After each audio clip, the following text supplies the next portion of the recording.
Looks like we are live, so I'll stand by because we very much might be recording video, but I'm not able to see that screen right now, but it is showing live and doing a countdown. We're doing our technical test here for a remote broadcast for the stand-up desk live stream in the field. So it's a remote broadcast today, and right now just waiting for the wheel to stop spinning, and we'll see what happens there. But it is showing that we're live, and we're getting a bit of a countdown, and it looks like I am seeing a screen a little bit blurry right now, but if we get the go-ahead, we'll know that we're live. Right now the wheel is spinning.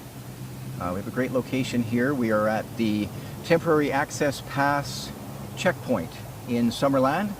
And right now we're just waiting to, we're at Summer Fair Plaza. We're just waiting to get the go-ahead that we are live.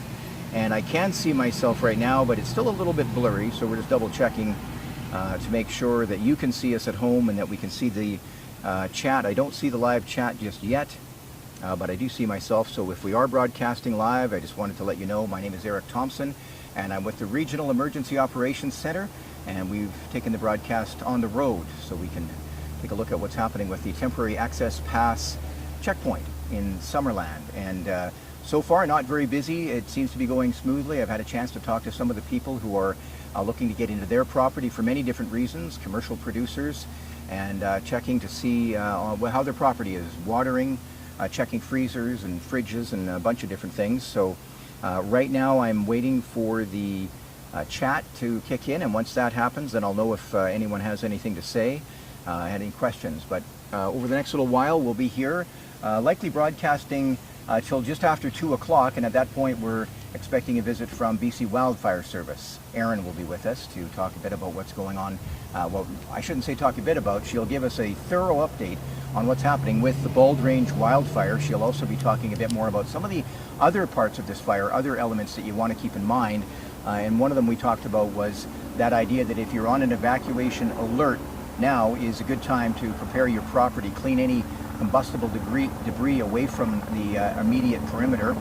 Sounds like we've got some helicopter activity in behind us, and it probably will be a fairly busy afternoon here, so we'll probably have some background noise, but just going to check with our technical producer here to make sure that we'll be able to see the stream, and I'm getting a quick warning on the computer here that the stream's current bit rate is lower than the recommended bit rate. So we are trying some new technology out. We were hoping to connect to the Starlink, which is the mobile internet here at the Mobile Command Center, and I've managed to do that with my computer.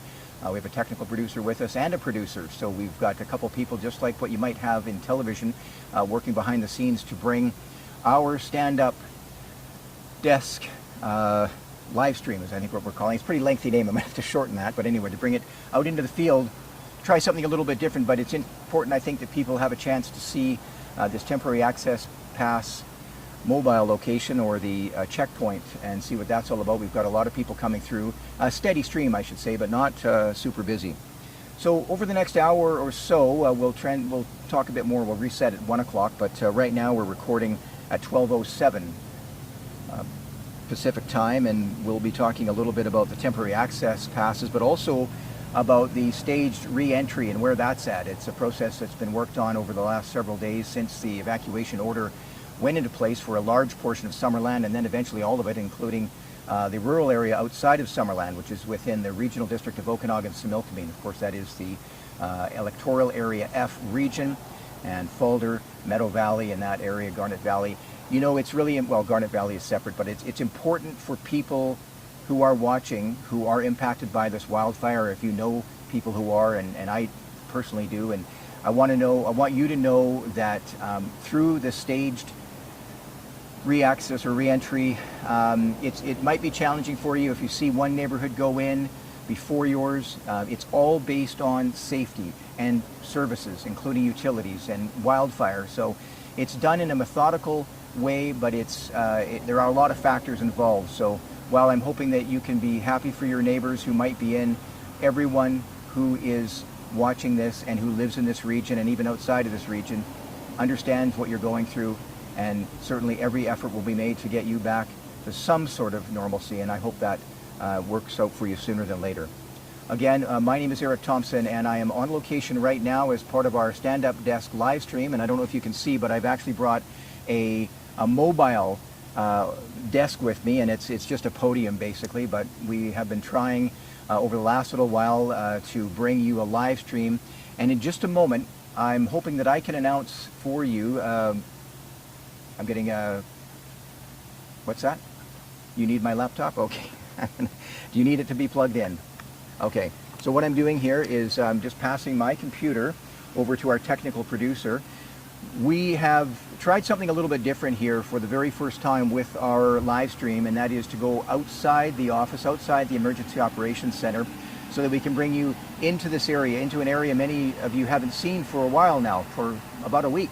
And if you don't live in this area, we are probably about, let's say, 20 minutes north of our Emergency Operations Center in Penticton, and this location is being used as a staging area, we'll call it, but it is a checkpoint for any of the producers or commercial operations and others who have received a temporary access pass to get back into their property. And that is a process that does take time, and there are a lot of factors that go into it, and we certainly do appreciate everyone's patience on that. So I do have a technical producer here who's helping this happen, and at some point I'll take a photo and share that with you of what it looks like. It's a temporary setup we have. We also have Tracy Hughes here, who's an information officer with the Regional District of Okanagan-Similkameen, and she's come up here. She's with the Columbia-Shuswap Regional District, but she's come here to help us with what we're doing. And it sounds like we might be able to give you the go-ahead on the first phase of this staged re-entry, and the details of which I don't have right in front of me, but when Tracy gives me the go-ahead, we'll be able to say that the first phase is active, and you'll get more information if you live in that area through Voyant Alert.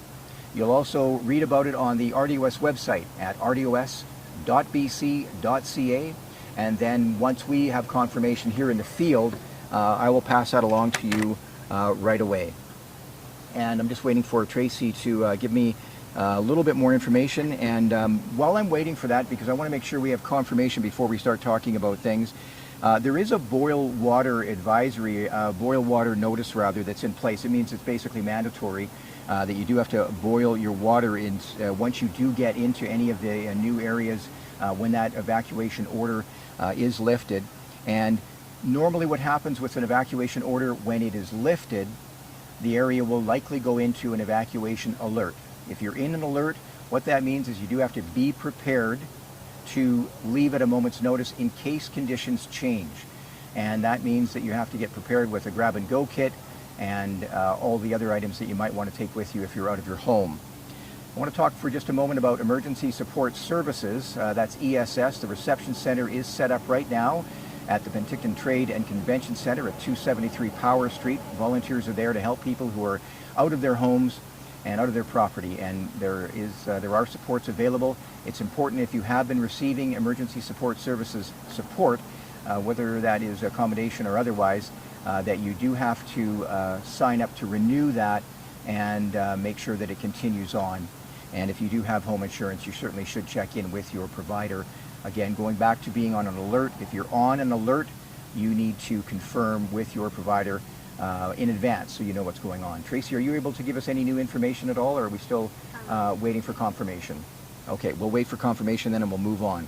I want to talk for a moment about evacuees since we're on that topic now. Anyone who is out of their home, I'm one of those people. I'm able to come here with our vehicles and vests and some clearance to be in an area right now where people are operating. But that's it. And for those of you who are not able to enter your homes, I do appreciate that that's not something you want to be involved in, but everything is being done to get you home as quickly as possible, and I think that's really important to know. So for evacuees, we're thinking about you, we know that others are thinking about all of us as well, and many first responders are in that same situation. And the first responders who've been out there working in the field in many different capacities, including paramedics and RCMP, firefighters, and so many others, fire departments from around the area and outside the area have been stepping up, and we've heard that there are some international Mexican firefighters who've come to help as well, and a lot of well wishes coming from everywhere across the country and in fact across the world, because when a major wildfire hits and an entire community, not just the District of Summerland but electoral area F as well, is on evacuation order, that's pretty big news, and it's a big deal. And in Summerland alone, you're talking about 5,800 properties, a little more than 5,800 properties. So if you figure out the math, there's several thousand people who are impacted by this wildfire. That's news around the world, and it's something that we've been dealing with around the world for a while now, and it's getting worse. With this wildfire, it moved rapidly, as you know, and it moved without a wind event. Conditions are dry. We've had very little rain in the last couple of months, 12 to 14 millimeters since June. Coming up at 2 o'clock, Erin from the BC Wildfire Service, Erin Cathro, will join us, and she'll give us the latest update on this fire. That's at 2 o'clock. She'll have details on the Bald Range wildfire. I want to talk about the volunteers again for a moment and thank them. I had a chance to visit the ESS Reception Center in Penticton late last night at around 10 o'clock. It was quiet. There were a few people who were staying there, and they were off into a separate area, but I had a chance to do a little bit of a tour through there and see what that looked like. And there were no one was there at the time because it was closed for the day, but I saw the tables for the service providers, and I saw a part of what they were handing out to people, which included coloring books for children, key information for people. The the information section at the Emergency Operations Center has prepared some paper, some written material that we can hand out to people. There was a map there, a phone charging station, there was food. So a full service operation staffed by volunteers, community organizations, businesses, and other service providers. While I have a moment, I want to mention something very quickly that I'm trying not to forget as we continue on with this process. And during any major incident, it can be challenging for people. And I've had a few moments myself where, you sort of get taken over by a bit of a wave of emotion, and I don't see it coming. I don't know where it comes from, but I think I have a good sense of what it's all about, and it's just the totality of what we're all dealing with. So there is a phone number you can call for support if you're by yourself and maybe you just want to talk to somebody. And I've got about 25 pages of notes here that I should have condensed, but I didn't. And I just don't want to get the number wrong. I'm quite sure it's 810-867, no, that's not it, 6789, sorry, 6789. But anyway, it's free, it's confidential, and it's important that you call that number if you do need someone to talk to. The Emergency Operations Center is active in Penticton. It's a regional emergency operations center, so partners from the region, including the City of Penticton and the District of Summerland and many others, are working together on the response and the recovery from the Bald Range wildfire. And the people that I work with directly in that building, you've seen some of them come into the studio that we have, which is actually my office, and I just wanted to shout out to them as well that they're putting in long hours. They're away from their families, but they're doing the work because it's important and it needs to happen. And we're in a situation right now where we're only 7 days out. So there is still a lot to do, and we've heard that it will take days, it will take weeks, and even longer. But everything that can be done is being done and expedited as best as possible. And this is one of those locations. That's why we come here today to the temporary access pass checkpoint in Summerland. And the people behind me are, including RCMP, are here to try and make this process as seamless as possible for those who have the pass, who are trying to get through or want to get through to look after their property for whatever reason. And these reasons are always important. And to agricultural producers, we certainly understand the difficulties and challenges that you're facing when you can't access your property, and you know the reasons why. And I've talked about this before, that's why local elected officials and senior staff and others will be working to advocate on behalf of agricultural producers and others who will need support from the province as this goes forward. And we've heard that from the Premier, we heard that from Minister Green as well, that it's important that we all work together to try and bring a sense of cohesion for people and a sense of calm to get what they need to recover. BC Wildfire Service has been very active around this province for several months now, and really through the year they're always busy because they've been challenged in different ways to try and get on top of wildfires and make sure that they have staff available throughout the year, especially when we don't know sometimes when fires and where they'll break out. We have a sense that it's going to be busy usually. But right now, for the southern half of this province, it's incredibly busy, and that's why with the dry conditions that we're dealing with right now, it's vital that everyone do their part to be very, very careful in any backcountry and even in urban areas. Any lit cigarette or anything like that could cause a spark, could cause a fire, And of course, recreational users know that there is a restriction right now, and it's very important that they know that. Right now, I'd like to bring in Tracy Hughes. Tracy is a trusted colleague along with the trusted colleagues I work with locally, but she is she's with the Columbia Shuswap Regional District, and she's come up here to help our team out, and it allows people like Joanne and Kate and the others who are working behind the scenes in the information section to do the work they're doing. But I understand you've been in communication with the Regional Emergency Operations Center, and I'm going to check with Chris that our angle is okay, that we can see Tracy. I should probably move over a little bit, but I'm going to ask Tracy if she can share with us now what she's hearing from the Regional Emergency Operations Center. Tracy? So residents of the Summerland area, Trout Creek, east of Highway 97, will be getting a buoyant alert message that is indicating that the evacuation order for that specific area only, it affects about 400 properties, will be downgraded to alert status. This is great news because people in that specific area will be able to go home.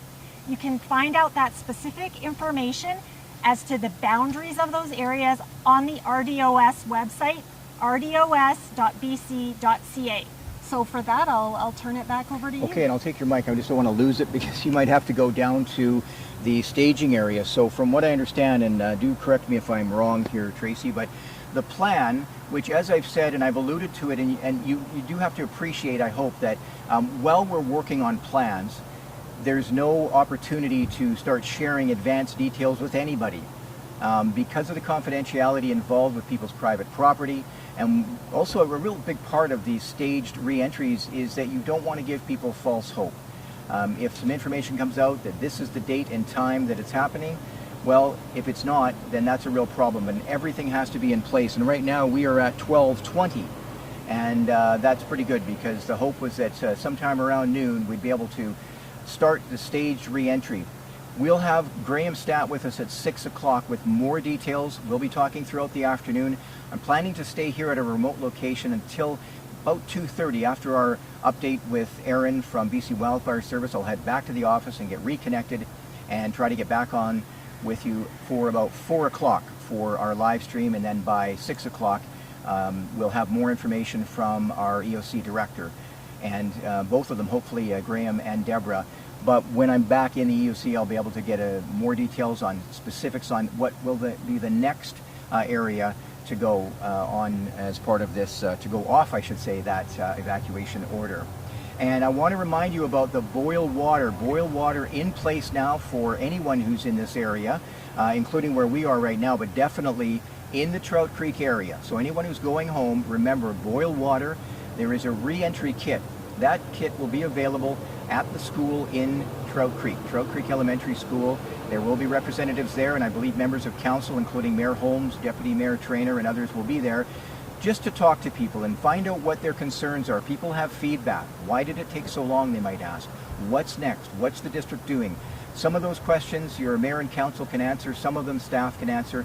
My colleague Tracy at some point will head down there as well because she's what we call a red vest, and she's an information officer and can answer some of those questions. But that re-entry kit, you'll be able to go online to the RDOS website. That's rdos.bc.ca. There is a re-entry kit link there. It's also through the District of Summerland's website. The re-entry kit talks about a lot of things, and for those of you who are not yet back in your homes, on your property, and that includes people who have had property damage, the re-entry kit will talk about all those different levels. For people who have had some serious property damage, you've likely heard that there was a call that went out for envoyant alert, or you may have heard to people who are in the Meadow Valley, Falder, and in that region of electoral area F, which is the regional district electoral area outside of the District of Summerland. There was a voyant alert message that went out that said, if you're in that area, if you can give us your phone number by calling the Regional Emergency Operations Center at 250-490-4225, you'll get information that will help you. Did you want to come in, Tracy? You'll get it. You might as well just keep that on. You'll get information about a meeting that will be planned and learning more about your property, and there will be some mental health supports available if needed as well. Go ahead, Tracy. Good. We just wanted to reiterate for people who are going to be coming back into that formerly order area there is an alert status that remains. So that means that you still need to keep your preparations in place. As we know from our experts at BC Wildfire, winds can change, the situation can change very quickly. So we want you to stay prepared. There is a chance that you may have to be ordered out again, and we want you to be ready in case that happens. This is still a very active fire, and so we don't want anybody to necessarily let their guard down just because they've been allowed to go home. That's a very good point, Tracy. I think what's challenging in a situation like this is there's going to be people who are watching this who are not in that first phase, and they want to know when and what it's going to look like. From what we understand, this staged re-entry starts with one neighborhood, and then at the earliest possible moment that the Emergency Operations Center can confirm the next location, that information will come out. And people will have to be patient, and as I said with this one, we don't want to release information or say that it's a go and maybe tomorrow, maybe the next day, because we don't know. And I can see that would probably be frustrating. You've dealt with this situation before in the Columbia-Shuswap Regional District. You had a major fire there, the Bush Creek Wildfire in 2023. A patchwork of different rural properties and some real concerns and challenges there as well. Yes, we were definitely through this in the North Shuswap area in 2023, and similar to this, we had a staged process. So, certain areas, the areas that were more safe, the areas that had all our boxes ticked for power, for water, for safety concerns is the biggest thing. Those areas were allowed to move back, and then this moved gradually forward. And that's going to be the same careful process that they're taking at the Emergency Operations Center today. I can tell you I've been there for a number of days, and people are just working flat out to get you back into your homes as soon as possible. That is our ultimate goal, and that's what we want to do. But we can't do it unless it is safe.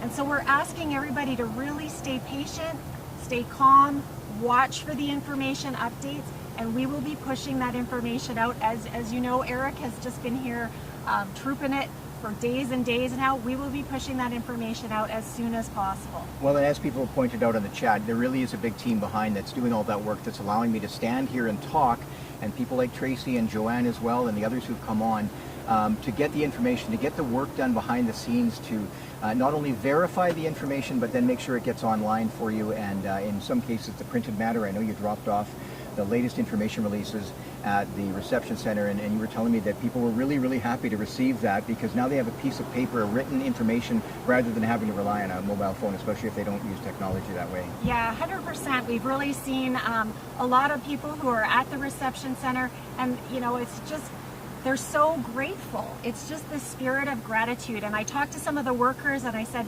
hey, what are you hearing from that? Wanting to find out actually, what are the concerns? And the lady said, I can't really give you any, because people are just so grateful for how many people in this community have stepped up.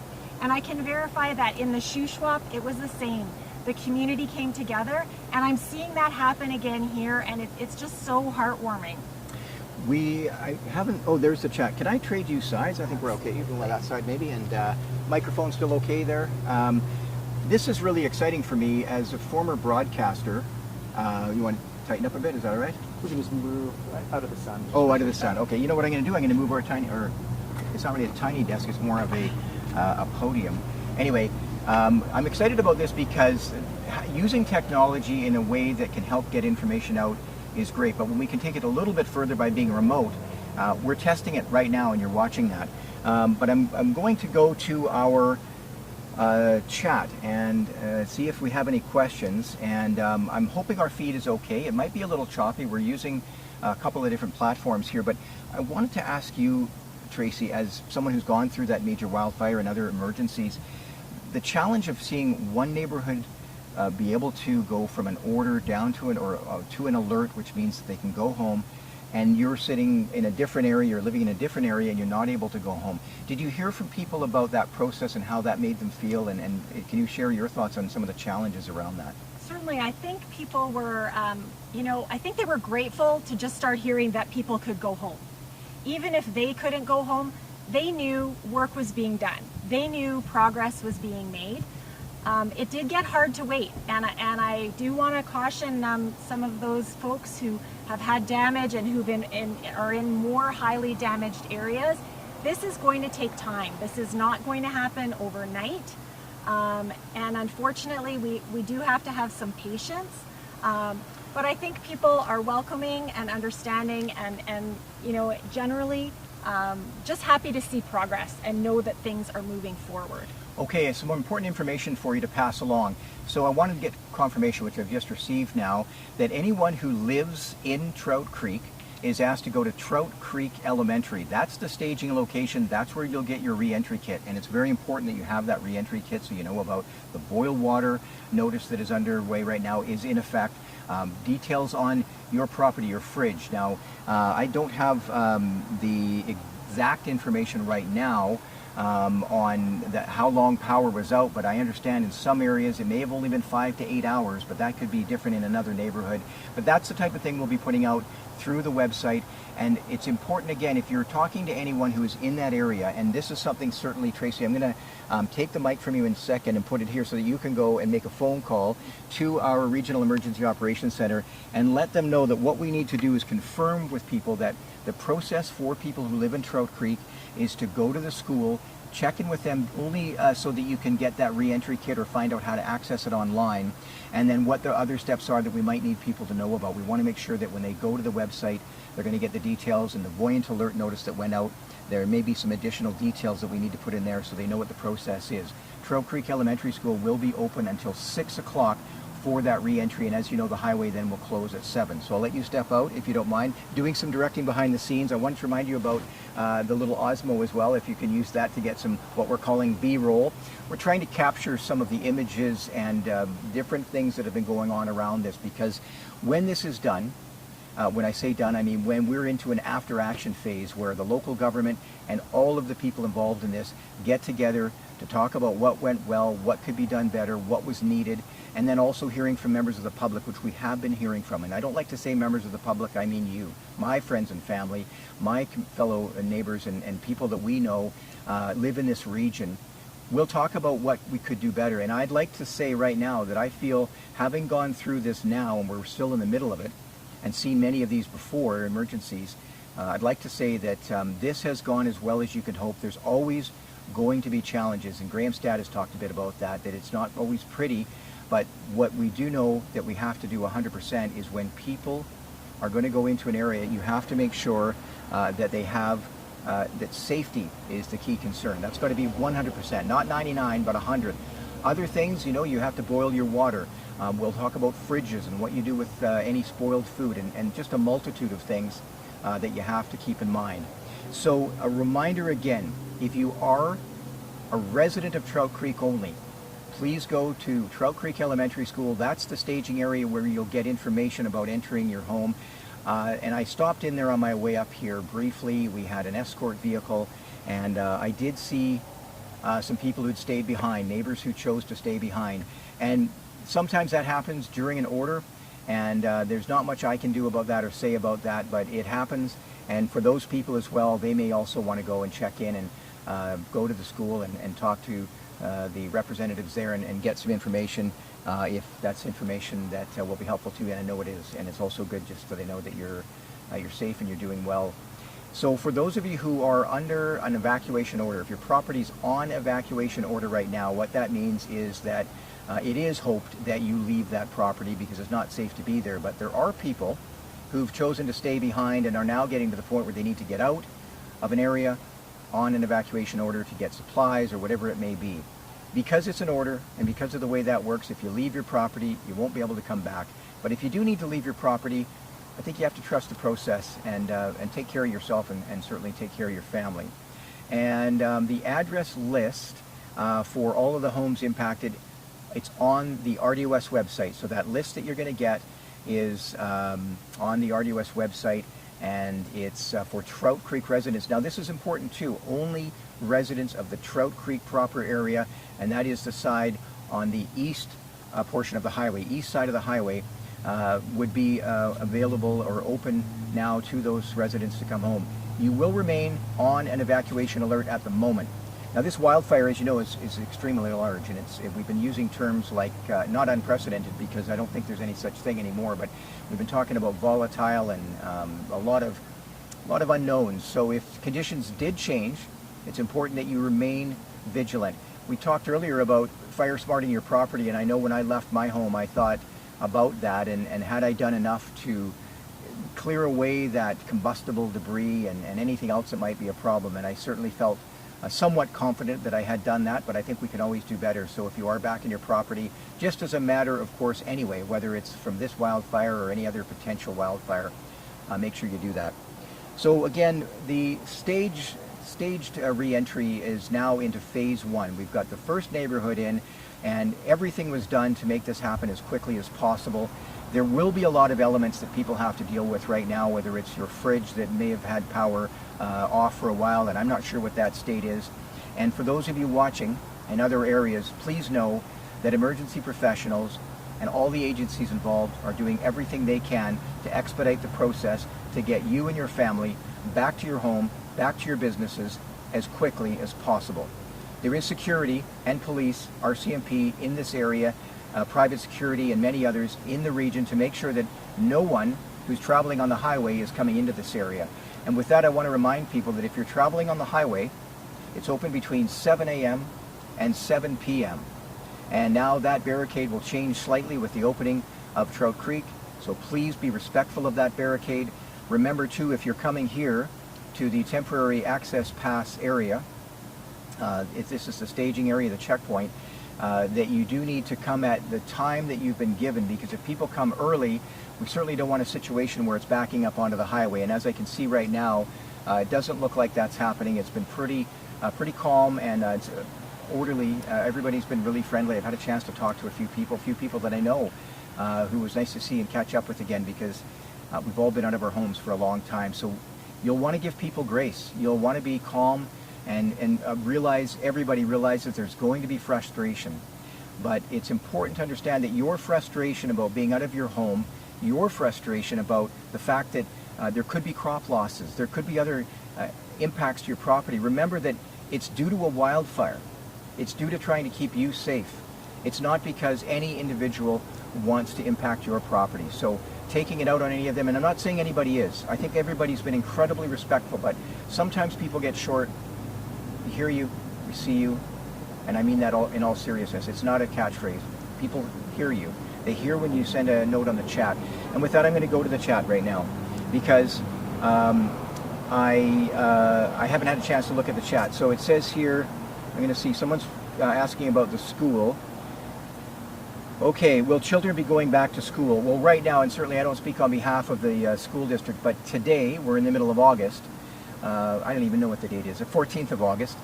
There's no school, as you know. So what will happen in September? Hopefully, children will go to school, because that area where Trout Creek Elementary School is not on an evacuation order. And I'm going to confirm with Tracy, it's evacuation alert, correct? Right now it's gone to an evacuation alert. So it's gone to an alert. So that's what I can tell you there. There are people set up right now, including some of your elected officials and others, who are at Trout Creek Elementary School, and they are there to just to talk to you. And if you're looking for information, if you can't find it on the website, you can certainly talk to people there. And I think it's a nice chance to keep what we've been doing here going, is just create a bit of a sense of community. So I'm going to take just a few moments to focus on the chat now, just to see what kind of questions people have, and I'll do my very best to address those. Someone says they're confused. Voyant alert went off near Peach Orchard Park. So basically what's important right now is, with Voyant alert, there was an order put in place for many different areas. What you do is you issue what's called a KMZ file, and that KMZ file is basically, think of an outline of the Trout Creek area for all the properties that we're talking about, and that list is on the RDOS website, by the way, rdos.bc.ca. We are, of course, talking about the District of Summerland, but this is a regional emergency operations center. There are links on the District of Summerland website as well. So you could pick a different location for Voyant alert. You could pick Trout Creek, you could pick where you work. Maybe you work in Summerland or Penticton or wherever else. So your Voyant alert shouldn't be going off to say that your order is off unless you live in Trout Creek. And if you have any problems with that, there is a number you can call for Voyant Alert support, but you could also call the Emergency Operations Center. I invite you to try to workshop or find the information before you call the Emergency Operations Center, because right now I know they're going to be very, very busy. The operators, the information officers who are working at the call center have been working flat out 24 hours a day, and not all of them, of course, they're taking shifts, but I mean, it's been open up until now for 24 hours at each time over a couple of days, and that means that people are there even though there may only be a couple calls at night. It was important for the EOC director, one of them who I work with directly, who makes some of the calls in there along with Graham Stott, but Deborah Jones-Middleton, to make sure that somebody was on the other end of the phone. It's really important. She leads with empathy. I've said that before. What does that mean? When you're in emergency operations, emergency management, there's a number of things you have to do, and one of them is have empathy and understanding for what people are going through. Just going to wave to people. Thanks for your patience. We can't answer questions because we're live streaming, but you got a question? We could. Yeah, I just wanted to say hi. Yeah. Sorry, I shouldn't have said hi. I think he thought I was the checkpoint. So let's go back to the chat now. Do we have a breakdown of areas? There was a map that was at the reception center, which is located at the Trade and Convention Center, and that's one thing I'm going to pass along to Tracy to keep an eye on and look into, so that we can get that information on the website as quickly as possible. Is where is that map that tells people what the general plan is? And from what I understand, so for example, say the map has different numbers on it or different areas, to say that specific areas would be released next or taken off evacuation order. To get into all of those details, I'm going to defer to Graham Stott and Deborah Jones-Middleton when we talk to them at 6, but we'll certainly try to relay that information in the meantime. What does that look like? Which areas will be on next? What's an approximate timeline? But estimations and guesses I won't be sharing here on the live stream, because it's just not appropriate if I get that wrong and you're thinking that you might be going home. So it's still being determined on the map from what I understand, so that's really important. A lot of factors, you've heard of the complexities. Those aren't just words, those are actual operational details. And with that, I'm going to take a short break to take a drink. I feel like I've been talking for now approximately 35 minutes, I think. One day I'll look back at this and say, that was strange. I was in the parking lot doing a live stream. But I'm glad we can do it. I really am. I'm glad we can share information in real time for those of you who are watching. I don't have an idea of how many people are watching, but at any given time it changes, and at this point what's really important is that you're getting the information you need, especially through the website. People are wondering about getting their mail in affected areas, and that's a very good point. I don't have those details, and I think some of that will be worked out, because certainly with a major wildfire underway, but the questions that you're asking, I have Tracy Hughes here with the Columbia-Shuswap Regional District, who's activated into our Emergency Operations Center, so she's taking notes, and I'll ask her if she can pass some of these items on to the Regional Emergency Operations Center. It starts with the information section to make sure we have the questions that you have, and can then turn them into some answers. Mail service is a really important question. Thank you for bringing that up. And the map of the affected areas, again, working on that will be ongoing. Planning is working right with Canada Post. It's ongoing right now, and that's important because it is a bit of an evolving situation. So I can confirm that planning is underway right now with Canada Post. And again, we'll get to that map. Someone said 160 people watching. Well, with the live stream, what's important is that who are watching, I mean, a lot of people right now are working, they're out of the area.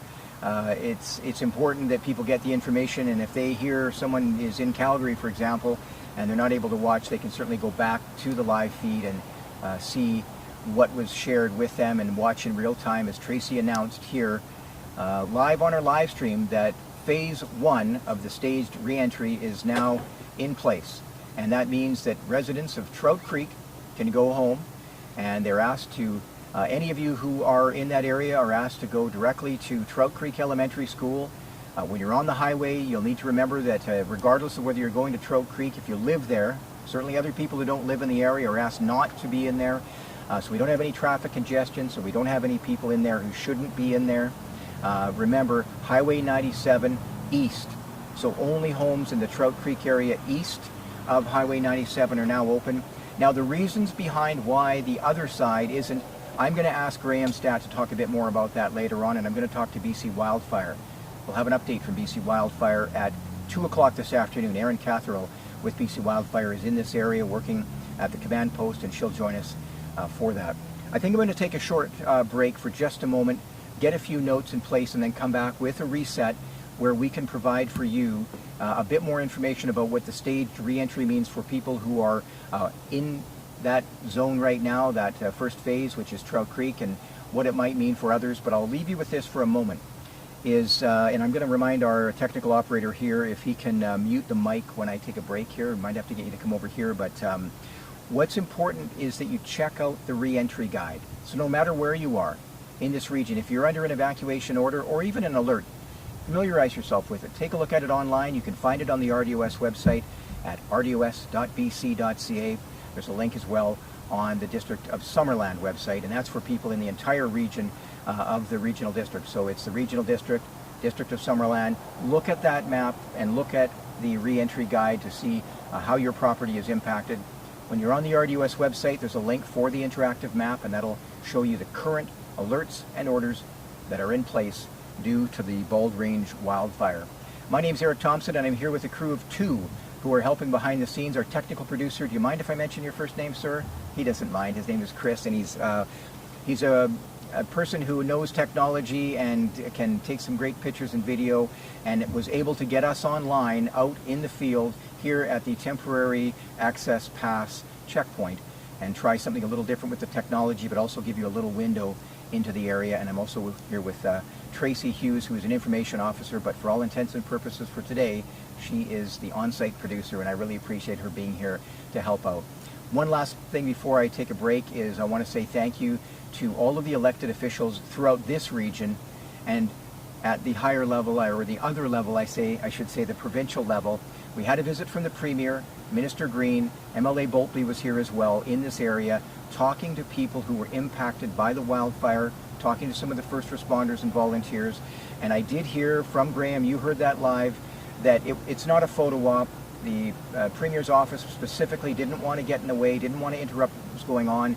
He got some assurances locally that that wasn't the case, because local elected officials and senior staff wanted to have a chance to talk directly to them and tell them what concerns you have. That's their job. What are your concerns? How can we advocate on behalf of people who are going to need support?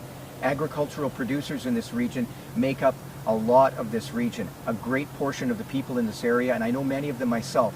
They work in agriculture, and it's a tough industry. It's been hit time and time again. I'm rambling on too much because I've got so much in my head. I'll leave you with this. I said I'd leave you, but I have one more thing. The Penticton Farmers Market and the Penticton Community Market will be open on Saturday. That's tomorrow, and that's the 15th of August. They'll need your support. I'll take a short break, and I'll be back in just a couple minutes with more from our live stream. Thank you.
Good afternoon. It is just after 1 o'clock Pacific time here in the district of Summerland. I'm Eric Thompson, and this is your Regional Emergency Operations Center update.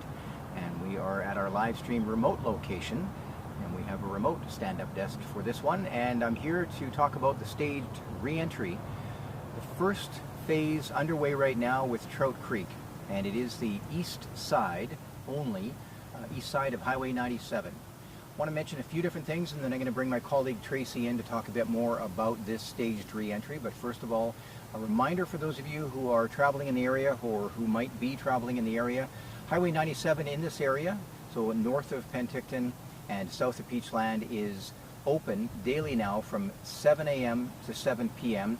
It's important to check DriveBC because conditions can change, and certainly people, as I was driving up here today, it was clear. Not a lot of traffic. People were following the speed limit, mostly 70, and then there's some areas where it drops to 50, but it's important to follow the speed limit and be really careful of course, of people who are out, crew on the highway who are at different access points, because you can't go off Highway 97. This is through only, and again, if people are following the speed limit and not veering off the highway into other areas where they're not supposed to be, this should be okay, and the highway will remain open, but it could change and due to conditions as well. But right now, all clear on the highway traveling through between the district of Summerland up north toward Peachland, and if you're trying to get south to Penticton. So that certainly helps a lot of people. 7 a.m. to 7 p.m. A good reminder for you, there will be staging on either side just before the access point. So if you're not there in time, you won't be able to pass through. And I've used the analogy of BC ferries, where those of you who spend time on the island like I have, if you get there late, you don't get on the ferry, and I've been the last car on, and I've been the last car to not get on. But that's something to just keep in mind, is give yourself lots of time and certainly don't speed. For those of you who are now inside your homes, possibly, there's a lot that you have to do. I think I'll ask Tracy to come in now to talk a bit about that staged re-entry. So what we're doing now is, I'll put that on you there. Thank you. Basically, the staged re-entry is the first of what will be a staged process, a phased process. And you were telling me earlier that there are a couple of things people need to keep in mind, and one is that boil water notice. Absolutely. The water has not been tested. It's not been determined that it's safe to drink. So please take precautions for everyone, your pet, your family, and make sure you're boiling that water to make sure it's safe. Also, bottled water is another safe source. And I'll get you to, we should confirm the terminology. I believe in this case it's an advisory, if I'm not, or is it it's a boil water notice. Okay, notice. So it actually right, okay. applies to everyone. Okay. Food safety is going to be important. So familiarizing yourself with that re-entry guide, what type of information will we get? Anyone who's either going into their property for the first phase or who might go in a little bit later on, what kind of information will they get? Sure, like Eric said, it's really great to even familiarize yourself now. Those re-entry guides have a lot of checklists, and if you're like me and you like a to-do list, you like a checkbox, there's a lot of lists in there that will help you move through the process and guide you in all the things that you may not have thought about. So that checklist will do some of that thinking for you. We know that it's a stressful time for people, and so when that happens, maybe your mind's all over the place. This can be a place where you can get focused information that's good, solid, reliable information. Things like food safety, things like updates where you're going to get updates on your garbage, things like water safety, like we just talked about. So those things are all going to be covered in these re-entry guides. So it's a really good idea to familiarize yourself with those. And a really good idea for those residents going back today to check in at the elementary school, Trout Creek Elementary. There will be some printed information there, and there will be people there to help answer your questions or show you where you can find some of that information if you're having a little bit of trouble. And the school will be open for residents who are checking in up until 6 o'clock this evening, and we are recording on Friday, August the 14th, and we're into day 7 now of this Bald Range wildfire, and it's been quite a busy 7 days at the Emergency Operations Center, but certainly busy for residents who are out of their homes and trying to make sure their family is comfortable. And there are so many organizations that are helping out, and you had a chance to go to the Emergency Support Services Reception Center, and you've had a chance to go there a couple times, and the people you spoke with, I believe were happy to get information and were pretty well in good spirits, I think, even though they're dealing with some difficult times. Yeah, absolutely. People have been so gracious, and you can really see the kindness of the volunteers, but also the people giving grace. They've had to wait in some cases for things. They've got things like insurance agencies set up there, so you can contact your insurance providers. And people have had to sit and wait a little bit to get that. There's a Service BC person who's there who's trying to help people. So everybody's giving grace. There's refreshments, so people are sharing a cup of coffee. They're sitting around. They're meeting each other. I talked with a group of senior ladies, and they said, "Hey, we've just met, but we're talking like we're old friends because we're all pulling together. We're all sharing that same circumstance." We're live streaming live right now, that's hence the term live streaming, but we are on location at the Temporary Access Pass checkpoint, which is in Summerland. We're by Prairie Valley Road, and you'll know it locally as the plaza where you can find the IGA and a number of other stores. Dairy Queen is right here, the dollar store with more. Pet store we go to get weird stuff for our dog, the raw food that she seems to like. And on that note, I did want to talk about pets because when my property, like a lot of other people, was put on evacuation order, that was one of the first concerns. What do you do with your dog? What do you do with your cats? In my case, 2 of them who are not getting along, but they don't at the best of time. And also the hamster. Hamster doesn't mind, doesn't know where she is. But anyway, that, and I say this in all seriousness, that's an important reminder. What do you do with your pets if you're going to be on evacuation order? So if you're under alert right now, if your property's on an alert, you need to keep that in mind. Obviously your family, but when you look at your pets. When you dealt with that Bush Creek wildfire in 2023 in the Columbia Shuswap Regional District, which also went into TNRD, the Thompson-Nicola Regional District. It was a massive fire covering a huge area. You had a lot of people in rural properties that didn't just have household pets, as we call them. You had livestock and everything else. What were some of the challenges there in leaving with those animals? Did people have to leave any behind in some cases? Yeah, some of the people did have to leave animals behind. There are agencies, and there is a specific agricultural coordinator. There's one for the RDOS. So if you call into the RDOS and you have specific agricultural concerns, so you're a commercial person, a rancher, there's a specific person designated there to help you. So give them a call, and they can help work out those arrangements, those trailers, those big heavy equipment that you might need. Or conversely, making arrangements to help get those animals some feed, that kind of thing. So that's the best place to call. My name is Eric Thompson, and I'm along with Tracy Hughes, who comes to us from the Columbia Shuswap Regional District. When a fire like this breaks out, it's all hands on deck. I had a chance to work with your team in 2023, and I can tell you that the information sharing for me was amazing. I got to work with a different team, including some contractors who were coming in from elsewhere, because you really do have to make sure during an emergency that you have the information available for people. And in that case, you were really using social media a lot. How are you finding now, this is 3 years out, that Facebook has been working as far as just getting standard information out? You haven't had, knock on wood, too many emergencies of this scale, but are you finding that something like Facebook is quite effective for those who use it? Yes, absolutely. We're finding our social media is a great way to reach people. There's so many people on Facebook. They're treating it like their morning newspaper used to be. So they wake up and they scroll. They're at lunch and they scroll. So we're definitely finding that. We have, as we say, jumped into some reels here, and we're finding really good response, that people are able to easily share that information as well with their friends and family. So social media, as we know, can be a double-edged sword. I haven't read any of the comments on my reels, and I'm doing that for my own mental health at this point. But yeah, it is definitely a good way to get information, as long as you're going to those official sources. Jim Bob down the street may not be an official source, and so you maybe want to check before you believe anything where your information is coming from. That is so critical on social media. Tracy, I'm going to step in here for just a moment and go through some of the comments. We don't have a lot of comments right now, but we do have one of the staff working as a moderator just in case people veer off into some difficult territory, as in, well, whatever that may be. But if you do have any questions, we have the live chat up and I'd be happy to answer those. We did hear from someone earlier who was wondering about Canada Post and mail delivery, and that's certainly something that as part of the planning that's being worked on right now. So any new information we have we'll pass along to you. And there's an information release now that's been posted on this staged re-entry in phase 1, now effective as of just after 12 o'clock this afternoon, Friday, August 14th. The first of those stages now is Trout Creek.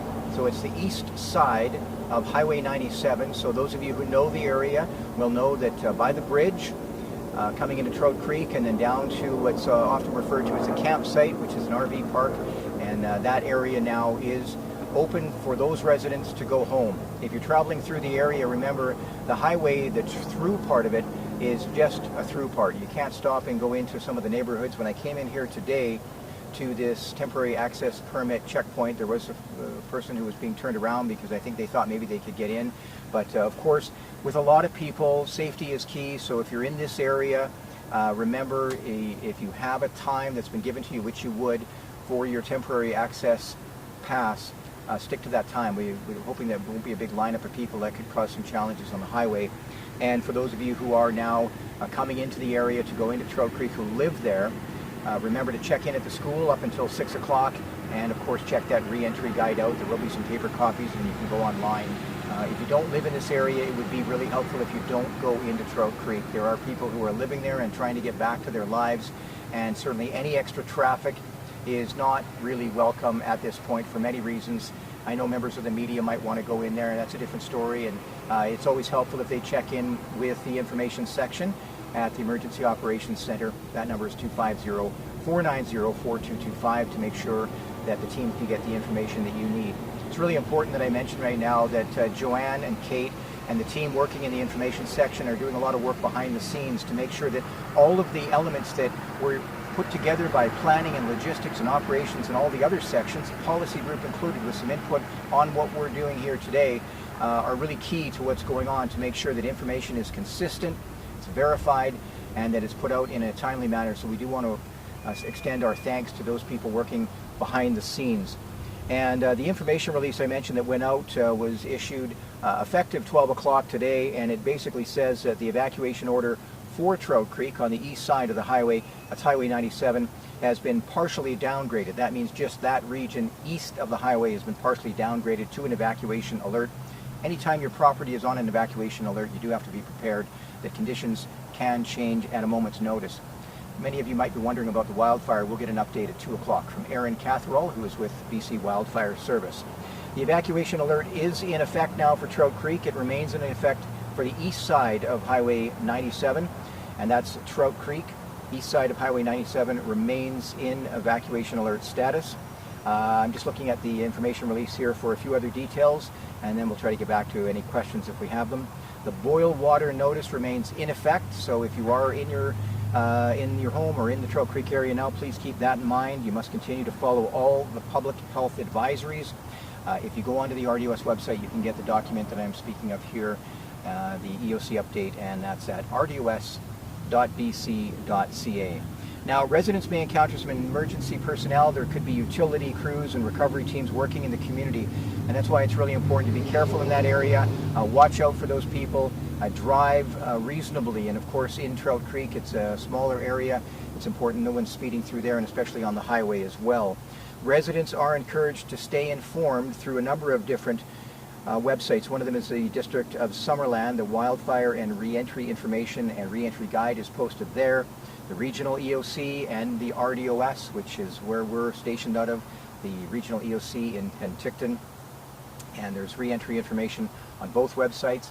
If you sign up for Voyant Alert, you'll find out if there's any status change to your alert or your order if you're under that.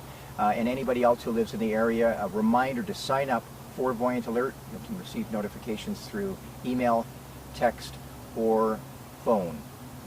Keep an emergency plan and a grab-and-go kit ready.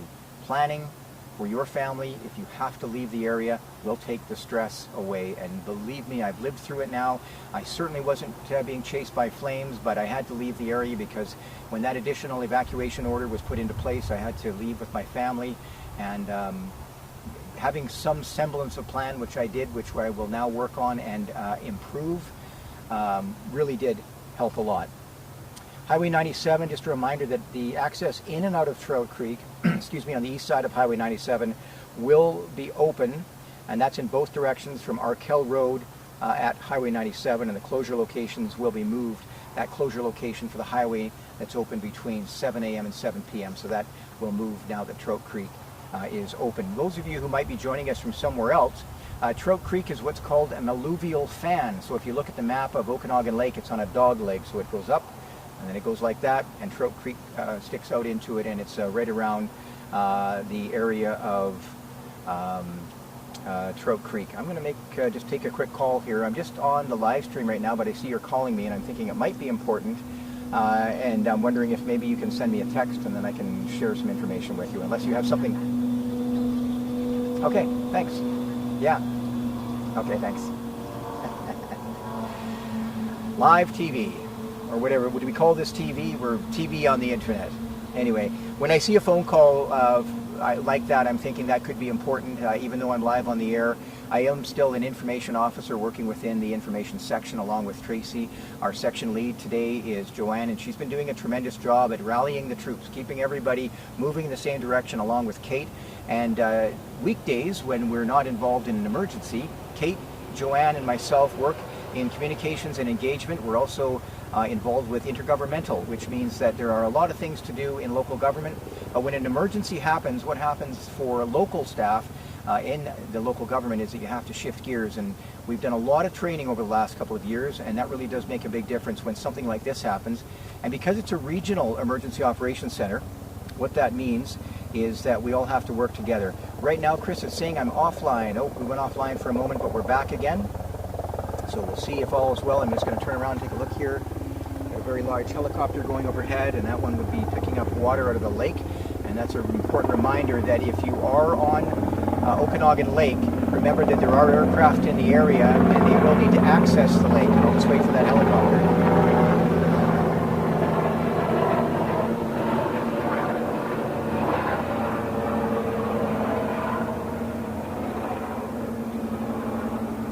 Okay, so the phone call I received, I now have received a text so I can legibly, coherently share that information with you. On the live stream, it's important that you know exactly what's going on with Trout Creek Elementary. If you're going into Trout Creek because you live there, that area is now off that evacuation order, so we'll say that the evacuation order has now been adjusted to an alert for those people. And if you're looking for information at the school, let's see here, just give me a sec to read this. Yeah, you don't need to register at the school. You can stop by there to get your information, to get that re-entry kit, but you certainly don't have to register, and I think maybe that was what some of the questions were. The highway will be closed at Arkell, so Trout Creek residents will be able to come in and go through Trout Creek, but the highway now, for those of you who are traveling north of Trout Creek, it'll be closed at Arkell, so please keep that in mind. And that's some of the feedback that we've been getting. So I did say here on this live stream that anybody going into Trout Creek now who lives there, if you're looking for more information, you can check in at the school. You certainly don't have to register. And that list of addresses, if you're looking for confirmation, is on the RDOS website and the District of Summerland website, and you'll get those details there. Wanted to mention something very quickly. We are live streaming from a parking lot in Summerland after live streaming for 7 days straight at my office, and we thought it might be interesting to see if we could go on location to give you a different view and be here to see what's happening with the temporary access pass, which you can see behind me is not very busy right now, but we've got a number of people there set up to help you and make sure that you can get back to your property.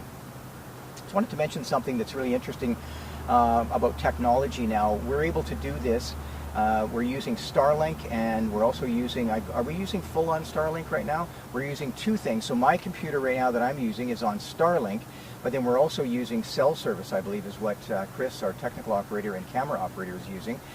It's amazing we can do that now, but Chris has told me that this Osmo that we have, which is a small camera, you can use this item to live stream. So if you're hooked up, hope I don't get stung by a bee on the air, that won't be very nice. If you are hooked up to the cell service through your phone, you can use this to live stream, which I think is amazing, and I think I'll record what's going on behind me just so I have it. But anyway, so you have a cell phone, you've got cell service, and you can Bluetooth it to this little device, and you'd be able to live stream from pretty much anywhere that you can get a signal. I think that's absolutely amazing. And what that tells me is that as we move forward with emergency communications and regular government communications, there's a real opportunity to use technology to make sure that you're getting the latest information you need. I think we've set a bar here in a way, inadvertently, that people have to, I think, temper their expectations. If there's an emergency in an area, you're not going to, I wouldn't suggest that you're going to see a full-on live stream from 7 in the morning to 7 at night. But what you might see is a live stream that allows people to come in at set times, say 10 in the morning, 2 in the afternoon, 6 in the afternoon, whatever, or in the evening, whatever time a local government or anyone else decides to go with, then you know with some regularity you're going to get updates, and you're going to get them in a way that people can access right away. We've been very fortunate here because we've had some real cooperation from the Emergency Operations Center directors who've come in directly after briefings, shared the information with us that they'd like to get out, and then that gives the team an opportunity to then make sure that information is available on the website and social media, make sure the information is sent to the media. We've really been working to try to have an open conversation through the chat, but also through the phone. So some people don't use technology, and that's perfectly fine. If they're phoning into the Emergency Operations Center, we have a call center set up, 250-490-4225. The information that you provide, if you have a question or a suggestion, can really help, because then we can make sure that you're getting the services you need. And it's really important, if you do smell any gas at your home, please contact Fortis immediately. And having said that, if your property is on an evacuation order, it's really important to know what that means for you. What should you do? So when you go to the RDOS website, there are some links in there, and they talk about, the information is there about what to do if you're on an order, if your property is under an evacuation alert. If you're under an alert, you're basically being prepared to leave your home at a moment's notice, and there are a bunch of steps that go with that. If your property is under an evacuation order, you need to leave immediately, but there are a few steps you can take, and one of them is to turn the gas off. If you have gates, leave them latched but unlocked in case somebody needs to access that, an emergency professional, or it could be alert coming in to help with animals or whatever it may be. But you don't unplug or turn off your fridge, and that's really important, or a freezer, because you certainly don't want anything to happen to all that food. I'm not seeing questions on the chat, but that's not necessarily because you haven't put any questions in there. Maybe people don't have any questions at this time, or I'm not seeing them because of the technology. So we've talked about a number of different things here today, and what I'd like to remind you about, which I think is really, really important, if you're watching this, whether you're watching live or you're watching the recording or you're hearing information about this staged re-entry, I know you probably have questions. What does it mean for your property? When will you be able to go home? And if so, what does that mean for you? While you're waiting for any information, it's important to check out that re-entry guide that I mentioned. The re-entry guide is available online. For those of you who are going into Trout Creek, which has now been downgraded, changed to an evacuation alert, you can get a printed copy at the school if you stop by at Trout Creek Elementary, or you can go online. But check that document out. Take a look at it, familiarize yourself with it. For those of you in other neighborhoods, it'll be helpful to know. And I'm just checking our live stream right now, and it says to check to connect to the encoder to go live, so it might be just a temporary thing. But I just wanted to mention that, but it looks like it's okay to you. I'll keep talking. Right now we are at 1:26, so I think at 1:30 I'm going to step aside for just a moment, take a very short break, and then come back with more information about this staged re-entry, and also about the temporary access passes that people have been asking about for those areas that are not under, are under an evacuation order but would like to get back to their property. The point I was actually trying to get off, I veered off there for a moment. If you're watching this and your property is under an evacuation order, I'm hoping you're somewhat happy for your neighbors, and you can appreciate that they've gone home, but you have questions and you want information. So as we go throughout the day, if there's any new information we have to share with you on when the next area, the staged re-entry will happen as phase 2, phase 3, we'll certainly pass that along. But the way these operations work is that when we got the confirmation for phase 1, it was shared with you live here and made available through the other sources that we have, including Voyant Alert. And the same will happen with 2, 3, 4, and all the other areas. And this live stream again will continue in a slightly different format after this evening at 7 o'clock. We'll be focusing more on regular updates daily at 2 o'clock.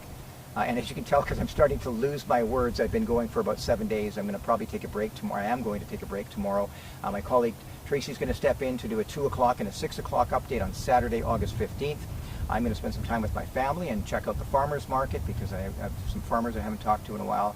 Bronwyn and Willis are standing by to, well, Willis is going to be doing some juggling. I don't know if you've seen him there at the farmer's market. He juggles a machete and some piece of fruit and usually something else, and it's highly entertaining. If you're in the area and you haven't seen that, you should check that out.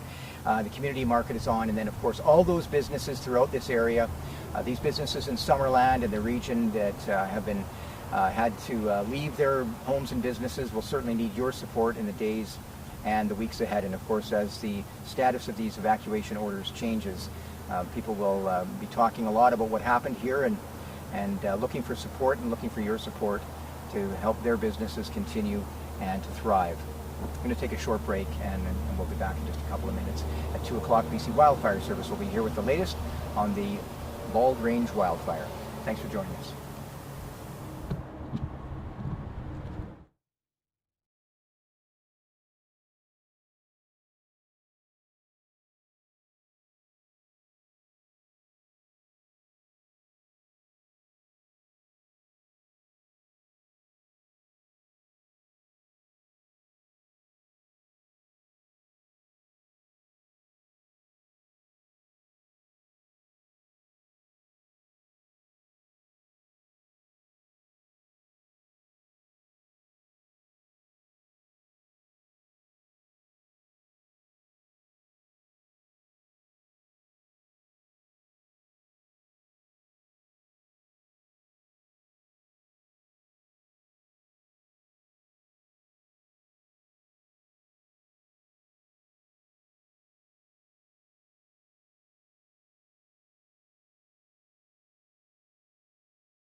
audio.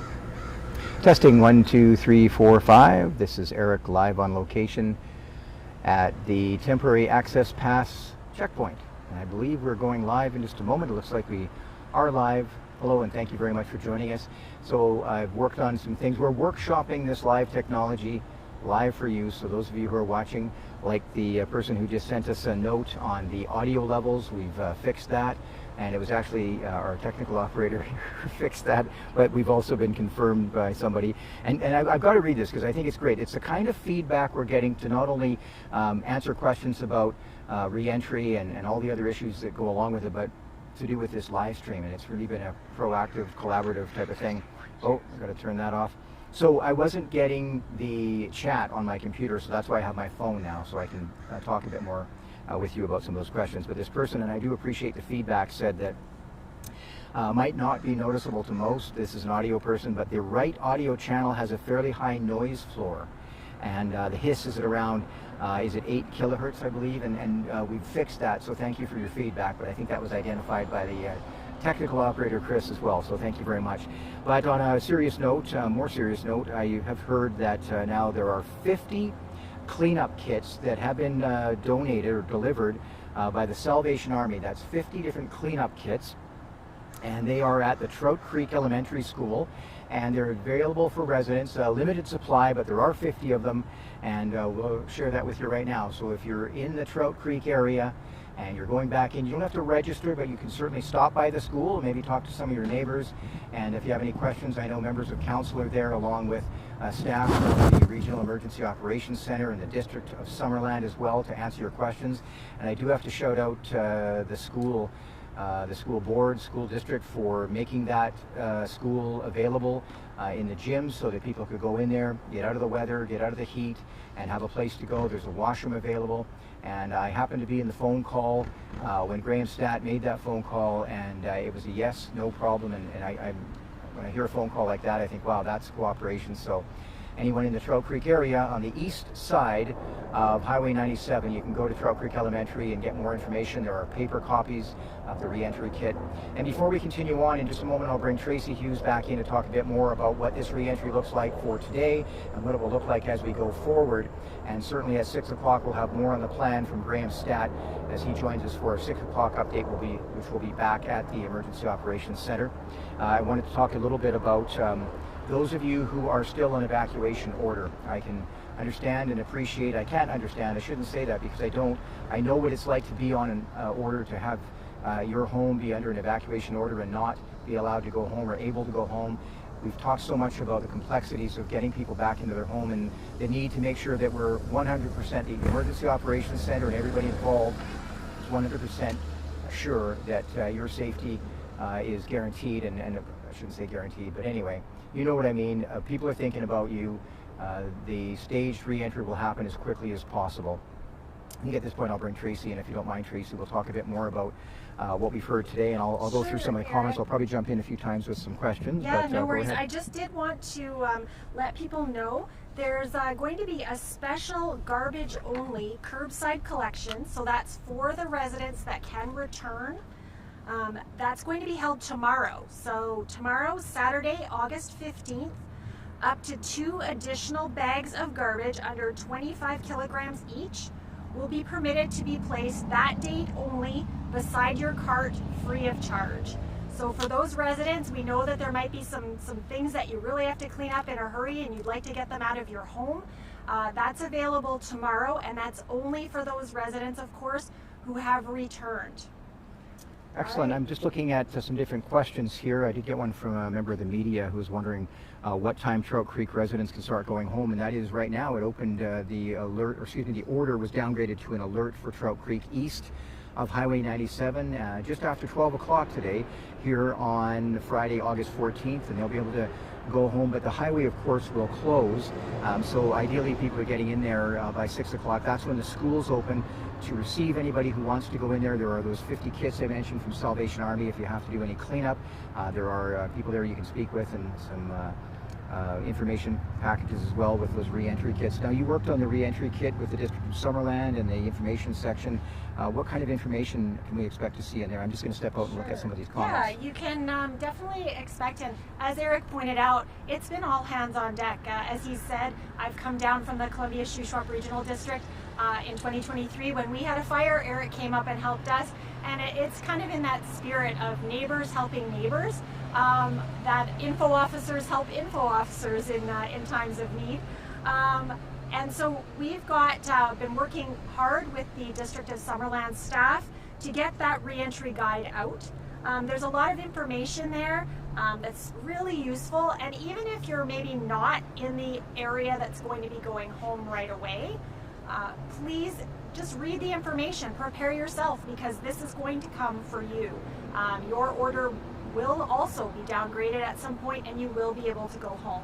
So we have things like re-entry checklists for your home and your property, things that are going to keep you safe, things that you might not have thought of that you want to check when you go home after you've been away for a short time.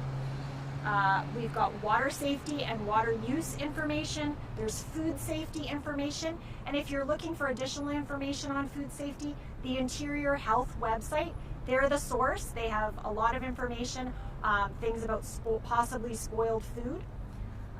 There's also the information, like I pointed out before, on curbside collection and how that's going to be affected.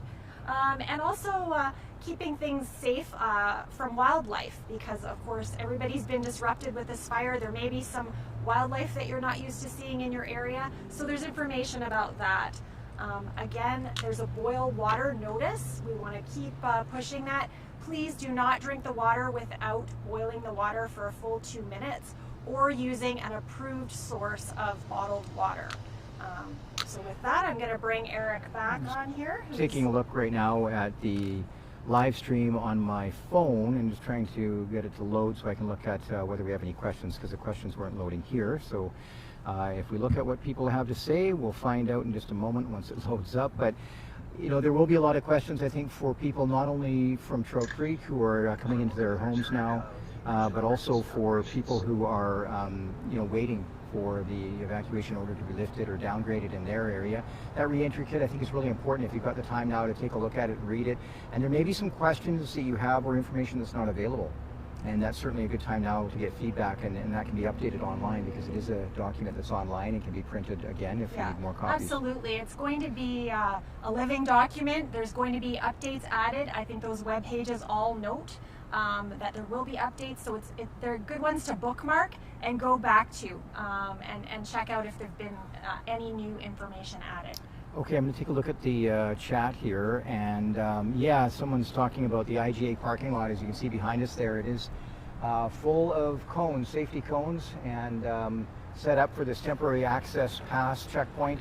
And I'm going to take just a moment here to, well, I'll see if I can take a call here. Just 1 second.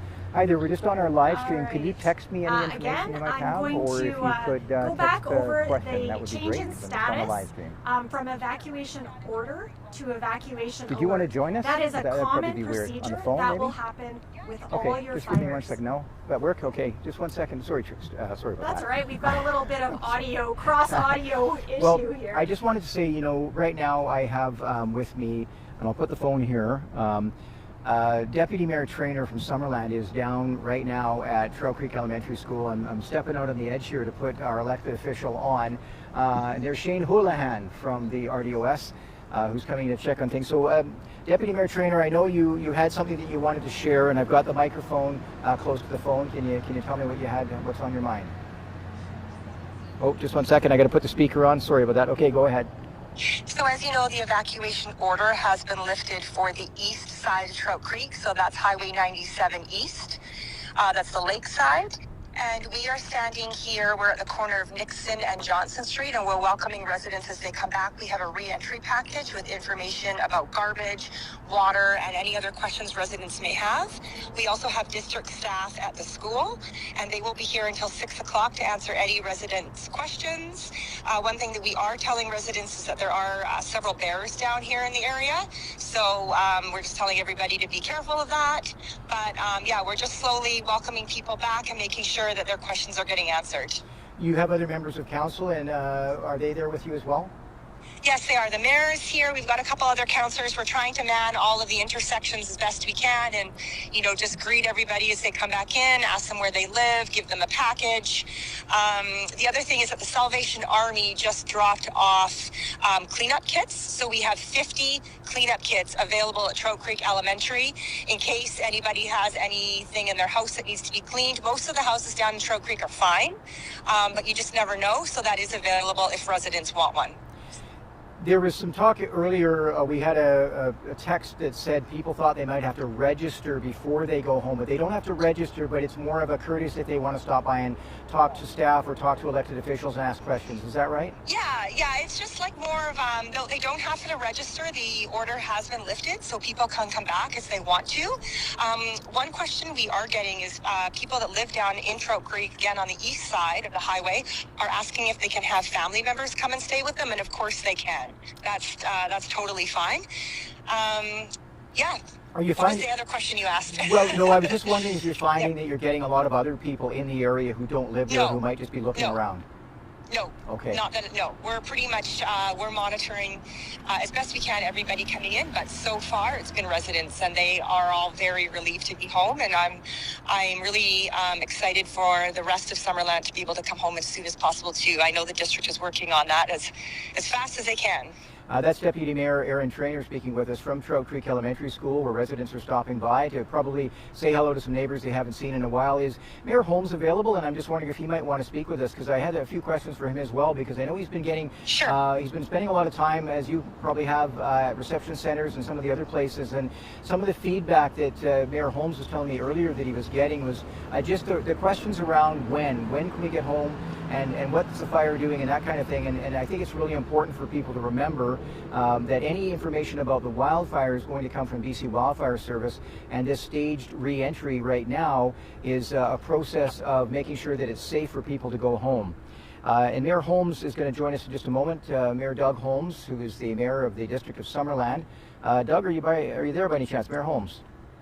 He's not quite here. He is working with residents right now as they come in, but I will get him to, I'll get him to call you. Sounds good. He can give you an interview from down here as well. Okay, well, thank you so much for checking in. I think it's really important for us to get that information right from the scene. We do have Tracy Hughes here, who, as you know, is an information officer, and if you do find that you need any extra hands, you can contact her and she'll head down there. Otherwise, she's been helping co-host here, which has been really helpful. We're getting real-time information from a number of sources, but thank you so much for joining us. I really appreciate it. You're welcome, and I will get the mayor to contact you. Thanks, okay, sir. Thank you so much. Okay, bye. That's Deputy Mayor Aaron Trainer. She's at Trout Creek Elementary School, where residents are now starting to come home after that evacuation order was downgraded to an alert just after 12 o'clock today here in Summerland, and it certainly is good news for those people. And we are thinking of all the people who are still trying, still out of their homes and hoping to get home. And the staged re-entry will continue as the areas are cleared.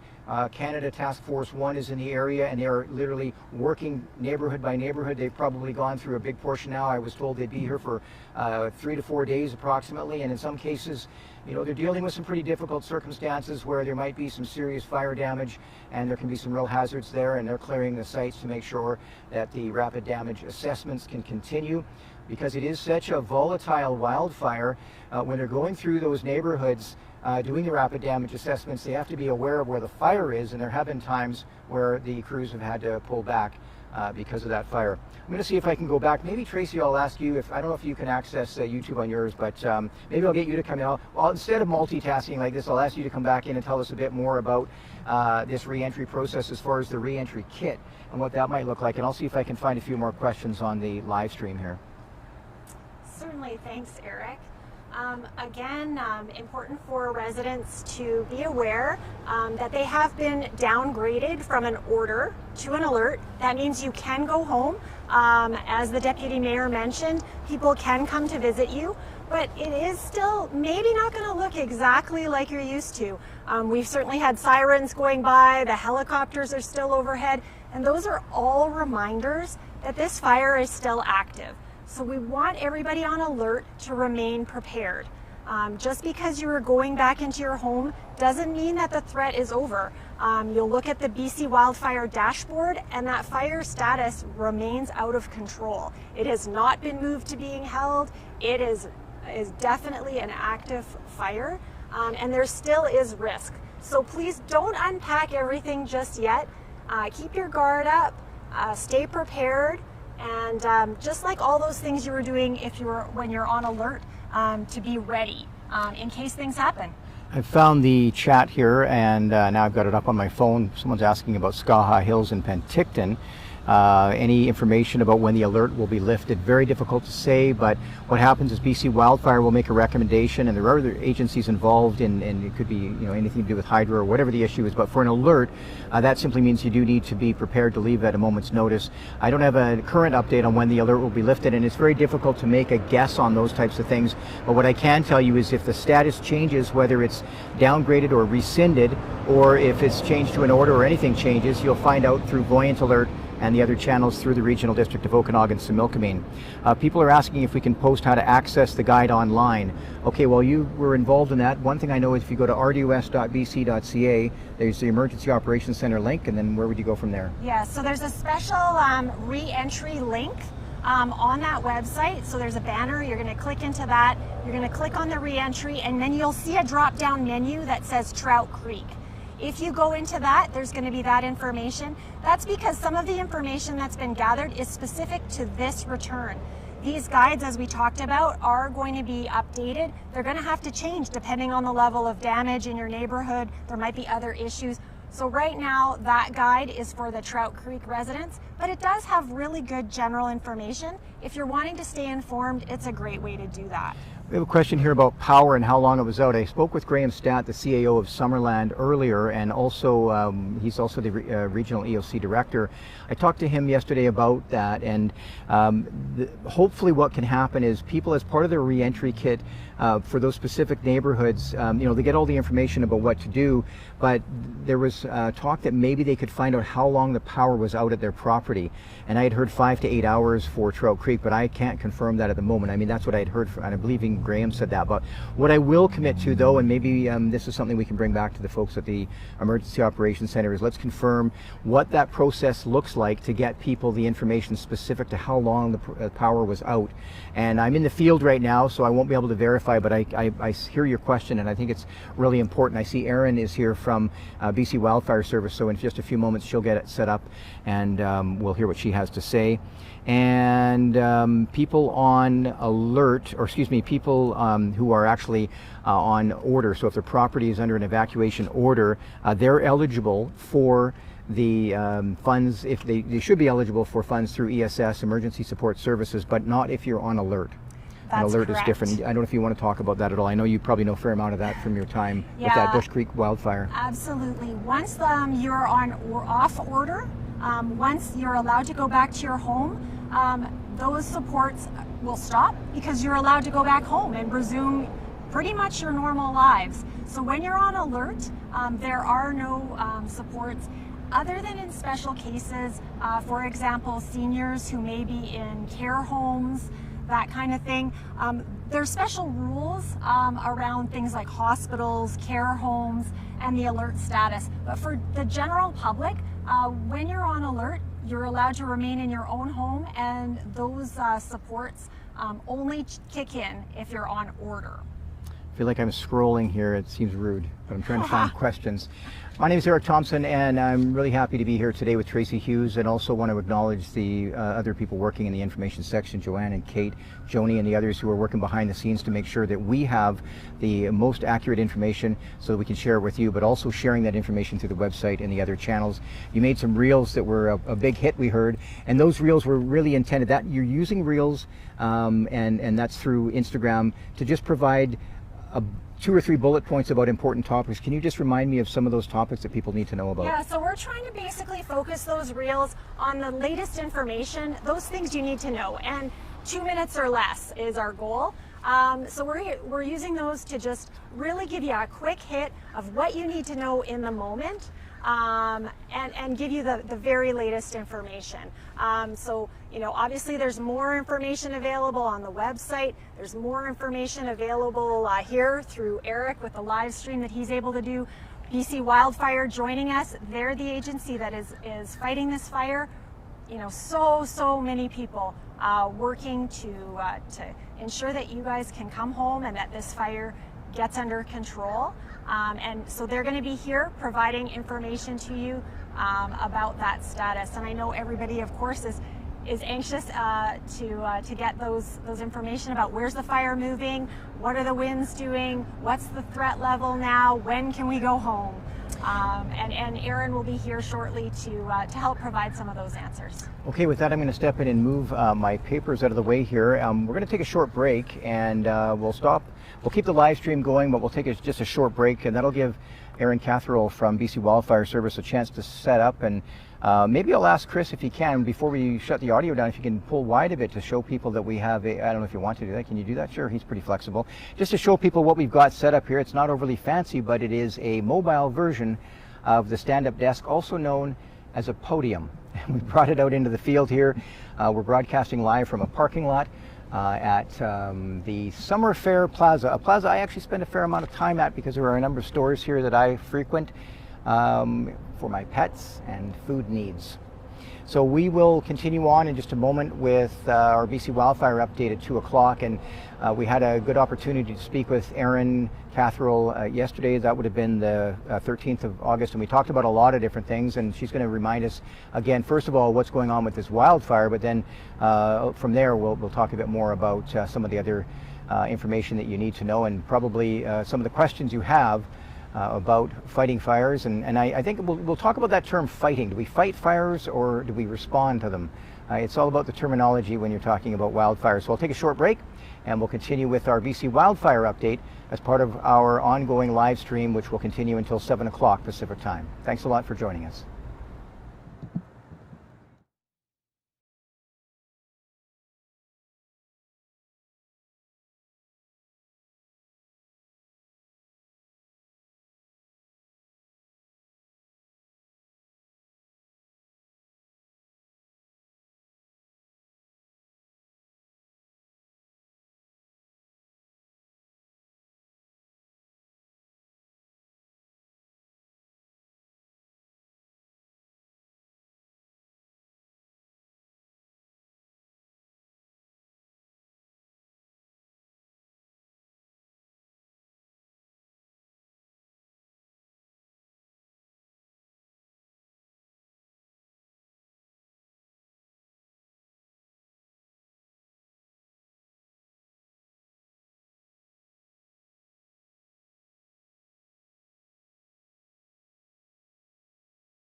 Hi, I'm Eric Thompson, and I'm on location in Summerland at the temporary access pass checkpoint. And this is where people who are coming into the area who have a pass, they've got a set time, and there's a checkpoint over there. I've just changed location slightly because in just a moment we'll hear from Erin Catherall with BC Wildfire Service. She'll give us our 2 o'clock update. She's just getting set up now. We had heard from Deputy Mayor Traynor earlier, and now we have Mayor Doug Holmes, who's on the line, and we're going to put him on through the phone just for a quick minute, and then we'll get to our update. And Mayor Holmes, hopefully we can catch up with you a little later on as well if you're available. But you're at Trout Creek Elementary School, and I think it's important to note that the staged re-entry now is into phase 1, and it's the east side of Highway 97 only for the Trout Creek area. What types of questions and comments are you getting from the residents who stop by? Oh, people are just wanting to know what the situation is, and we have staff here who are explaining kind of the re-entry things that they need to watch out for, like explaining the garbage, when garbage will be collected and when to put it out, and that there's a boil water notice and all these things that people kind of need to know before they enter their homes. I've heard there's some bears in the area. Have you had a chance to see them or take any photos? No, I haven't yet, but yeah, there's apparently one right behind the school. Oh. So, we knew that. I was talking to an RCMP officer who told me he couldn't believe how many wildlife were in Summerland, and I've had residents with their security cameras, show me pictures of videos of that they captured of wildlife that aren't normally around. So, as the fire pushes out the wildlife as well, and they go to places where there's no people and no fire, and that's kind of these places in part of town. So I'm sure they're eating my garden.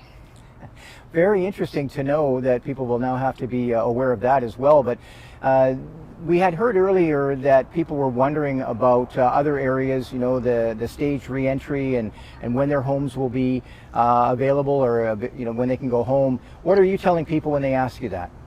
Yeah, I think it's important to note that that the order has been downgraded to an alert, because it really depends on what the fire does on any given day. So we're keeping everybody on alert, because if the fire does turn, then people have to leave again. But having said that, if everything goes smoothly and the fire keeps pushing away from Summerland the way it is now, then I think the re-entry can accelerate pretty quickly. We'll still go neighborhood by neighborhood, just to let the infrastructure ramp up to full population. And I think people, I can't give days, what's going to happen tomorrow or the next day, but I think people see it'll go quite quickly now. Mayor Holmes, I'll let you go. I do appreciate you taking time to speak with us, and certainly we'll catch up with you again soon, I'm sure. But we're going to go to our BC Wildfire update now, and good luck to you out there. And it sounds like there's some really good questions and some good conversations going on, and those bears will have to start moving on, I guess, and some of the other wildlife. Thanks for talking to us. Okay, thanks, Eric.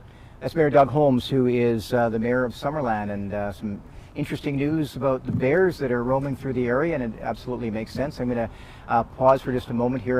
We might as well move the camera online, or on live on the air, and we've got Erin Catherall here, who is with BC Wildfire Service. And Erin, I think I'll just let you talk, and I'll throw some questions at you off screen. But first of all, I did want to say thank you so much for taking time. You've been at the command post, and things going well there. The team, I'm probably tired like all of us are, but you have a good work cycle that you make sure that people get the rest they need, because they're doing some pretty important work. Yeah, crews are making really good progress on the fire. The updates this morning that we got from the operational staff was saying that things are looking better. They've been working really hard on many flanks, so there's been some good news there. The ICP is a hub of activity. We've got a whole bunch of interagencies coming in and out of there, crews, the IMT. It's really busy, as well as the camp, so the camp near Okanagan Falls.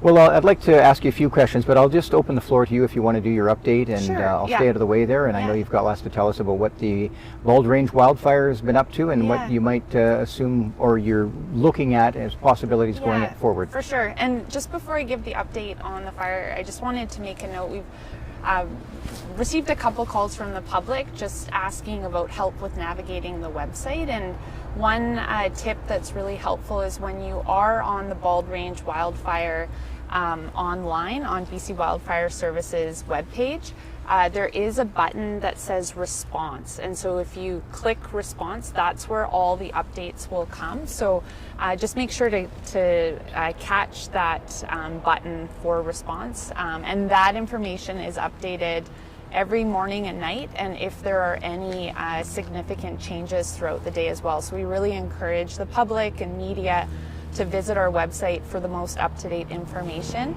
And the fire perimeter mapping that we receive from ground crews as well as aerial operations, anytime we receive it at the incident command post, it's also fed instantaneously into the public website. So you're getting live perimeter updates on that site as well. In terms of updates for today, so yesterday we did see some increased activity. The majority of this increased activity was on the northwestern flank. So that's up near the Princeton-Summerland Road corridor. That still remains quite a distance from the Osprey Lake area. But that's where, just given the wind activity as well as the clearing of the inversion and seeing more blue skies with sun, that resulted in increased fire behavior on the northwestern flank predominantly. In terms of the other flanks, so the northern flank, crews continue to make really good progress.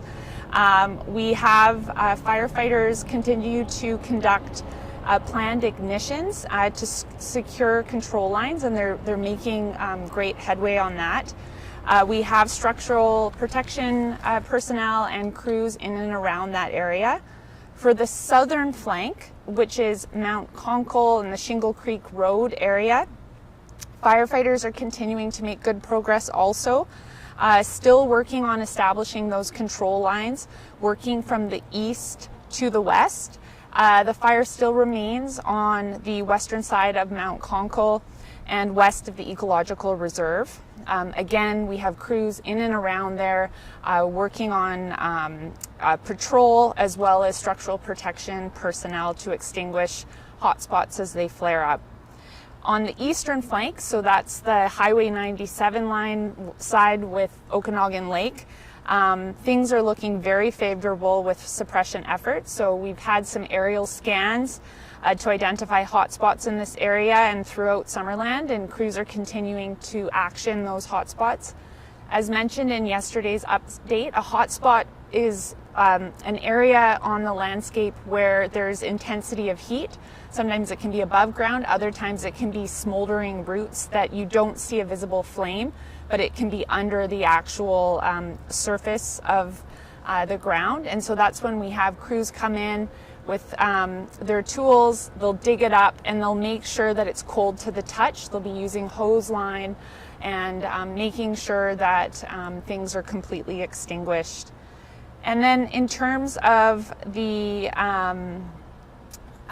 northwestern flank, as mentioned, where more increased activity was observed yesterday in the Princeton-Summerland Road corridor, again, still a long ways away from the Osprey Lake area.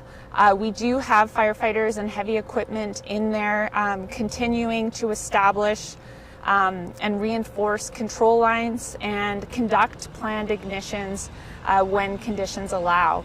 In terms of the resources that we have on the fire today, we have 320 firefighters that are working on site. This is spread over a 24-hour period, so we have both day and night shifts. We have 114 structural protection personnel with their apparatuses working, again, 24 hours a day, split between day and night shifts. We have 15 helicopters, 56 pieces of heavy equipment, an incident management team, many agencies, volunteers, local jurisdictional authorities, the Penticton Indian Band, all working on the other sort of operational side of the fire as well. That's it. You can go home. Thanks. Okay, so that's your main update. Yeah. If we're getting a little bit of wind right now, Yeah. when we get certain wind directions, it can do certain things with the fire. What would a sustained wind, like, are we talking an hour or two where it can really start to make a big difference? Or, you know, if it's only blowing for a short period of time, is there no concern then? Like, what kind of things can you tell us about the wind where it becomes concerning? For sure. So one of the challenges with today is the wind is very variable. It's sort of coming in different directions at different hours. Wind is a very important weather feature of both fire behavior activity as well as being utilized for suppression efforts. So when wind is working in our favor, sometimes crews will conduct burn-off operations from a control line. So yesterday we were talking about heavy equipment and ground crews making control lines where they remove fuel in an area, sort of thinking like a dirt road or a path where there's no fuel, that if the fire came towards it, it has nothing to burn. So a burn off is working from those containment lines towards the fire. So you're just further removing that fuel. So it's much greater than just a guard. So that's one of the things that crews do when the wind is favorable. So we are monitoring the wind very, very, very closely. We're updating the crews if there's shifts. And we have specialized fire behavioral analysts that look at fire behavior modeling and weather, and that information is passed on to our crews throughout the day and also in all our operational briefings. I was just looking to see what kind of helicopter that was. You know, a lot of aircraft in the area. The clear skies, of course, allow them to see what's going on, but that sun, you've talked about what that can mean for the fire. Yeah, so in terms of blue sky, as much as we don't like the smoke, it's good for reducing fire behavior. And the reason for that is when you have smoke in an area, it lowers the temperatures because you're not getting direct sun exposure. So we are seeing blue skies. We will likely see an increase in fire behavior today.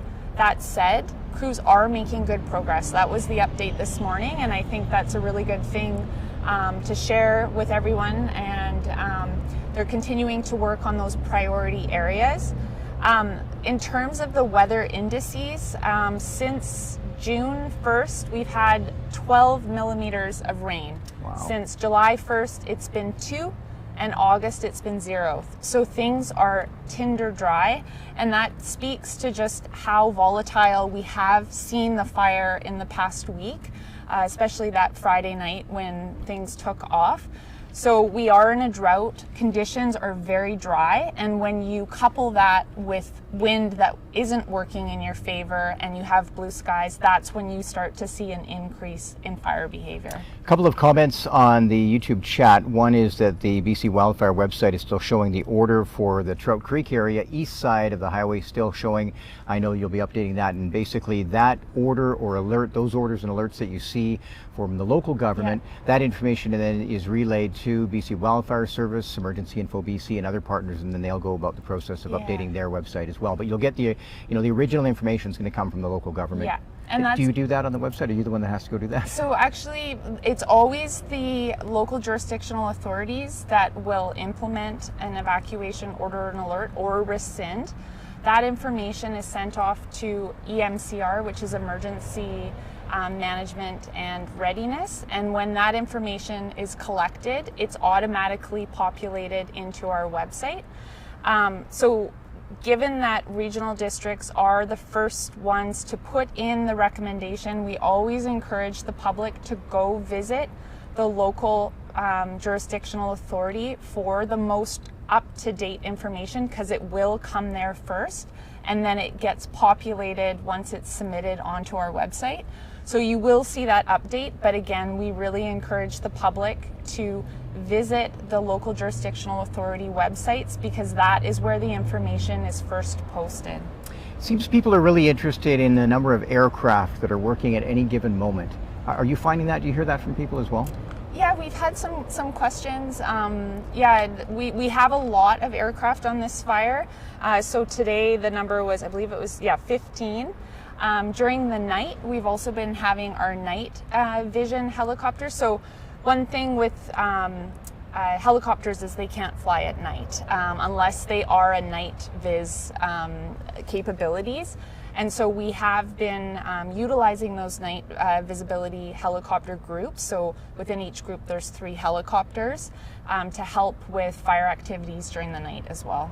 I do know someone who flies a helicopter and flies at night, so he would be with a member of the BC Wildfire Services team, is that right, as a spotter? How does that work? Can you talk a bit about that, or do you know a lot about that? Or So we have helicopters attached within our fleet, same with air tankers. In terms of like what his role is within that, I don't know that offhand, but it's all good. I'm just here to put you on the spot. Okay. How about this? How wide is a guard? That's a good question. So it really can vary. So with machine guard, for example, it's very wide. I would think similar to like a Forest Service road. With hand guard, think more along the size of like a trail that you'd be walking on in a park or something like that. Okay, you wouldn't have information on Canada Task Force 1, but do they interact with your group at all? That I would have to follow up. I'm not right. sure. Yeah. We'll look into that. Yeah. Who are they working with? How long are they there for? We need moment-to-moment updates. Yeah. No, I'm just kidding. That's a sign that I need to take a break when I start acting silly on camera. I've been going for 7 days. What's the operational period for someone like yourself as an information officer on any given wildfire? Yeah, so within BC Wildfire Service, we have really strict fatigue management guidelines, and the reason for that is safety first and foremost. So with staff, they need to be able to clear 8. So you'll finish, have 8 hours of sleep, and then get back to the line. It's the same as I'm sure days have been long, lots of coffee consumed. Crews are working really, really hard, and when they come off the line, it's dinner and to bed. Yeah. And not hanging out watching TV. Yeah, and we have night operations. So for those crews, because we're doing the 24-hour scheduling, they'll be sleeping during the day, and then they go on when the day shift crews come off. We've had a question, and I know this isn't necessarily for you, but you may have some intel on what's going on with the Okanagan North and South Okanagan Lake campgrounds, which are along Highway 97 near North Beach, and people are just wondering about that as part of Parks BC. But that's something that we can look into, and maybe we can make a note of that, Tracy, for the information section. When people drive along the highway right now, because it's open, it's a through access only. You can't go off anywhere. Trout Creek, of course, is open, but will there be any visible, or are you anticipating any visible fire activity anywhere along that highway? So for today, given the variability of the winds, we will see pockets of fire in different locations, but the majority of activity likely will be more the northwestern area. The highway is open, and it has been deemed safe to be open from first responders, so it's safe to go through. We just ask people to make sure that you drive the speed limit. We have a lot of extra traffic with operations working in the area, and we just want to make sure that everyone's safe. For the most up-to-date information with regards to the highway and any other road systems, we encourage the public to reach out to drivebc.ca, and they have a live map where you can get the most up-to-date information. And there was a question here about other areas when the order will be lifted, and certainly that is something that you'll find out through the Regional District of Okanagan-Similkameen, the RDOS, which is now the Regional Emergency Operations Center, because we're operating as quite a large region. And any information about when that stage re-entry will continue, we'll have that information as soon as it's confirmed and available, and certainly we'll hear from our EOC directors a little bit later on. But before we let you get back to your operating base, I think you call it, anything else you wanted to share? Why don't we talk about FireSmart, and then I'll just open the floor to you. But I think that's so important, because people now who are on an alert have that opportunity to clean up some of that flammable debris around their property. Yeah, so for those that aren't familiar, FireSmart BC is a really wonderful resource in the province that offers tips for wildfire preparedness. And some of those tips include things that you can do on your property and to be ready in an event that a wildfire comes through your area and you are placed on evacuation order or alert. Some simple measures can be mowing your lawn, cleaning out the debris from your gutters, removing any debris from your roof. Often there's you'll find a lot of things under porches, and so we want to sort of move that out, because if an ember were ever to land on your porch, you want to make sure that you've removed some of those combustibles that could further increase the chance of your house catching on fire.